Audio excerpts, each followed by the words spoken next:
The golden alumni. இதுக்கு மேல நான் பண்ணாம இந்த வருஷத்தோட கோல்டன் அலுமினை வின்னர் அறிவிக்கிறேன்.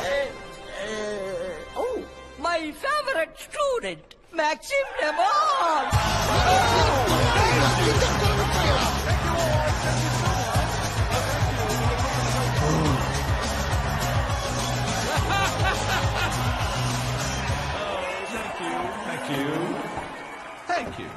மொத்தத்துல நான் உங்க எல்லாரும் விட பெரிய வில்லன் ஆயிட்டேன். என்ன அடிச்சுக்க ஒருத்தரும் இல்ல. சரி, சின்ன வயசுல எனக்கு காக்ரோச்சஸ்னா பிடிக்கும்னு சொன்னதுக்கு எல்லாரும் என்ன கலாய்ச்சிங்க. எனக்கு இன்னைக்கும் அதுங்களை பிடிக்கும். அதுங்க எல்லாம் மிரக்கிள் ஆஃப் எவல்யூஷன். நான் ஒரு வழியை கண்டுபிடிச்சேன். இதோட ஸ்ட்ரென்த் இன்க்ரீஸ் பண்ண, ஸ்பீடையும் ஏத்துனேன். அண்ட் சோ இதுங்களை நசுக்கினாலும் சுத்தமா எதுவும் ஆகாது. இப்ப இதுக்கு தான் மோஸ்ட் பவர்ஃபுல் கிரீச்சர்ஸ்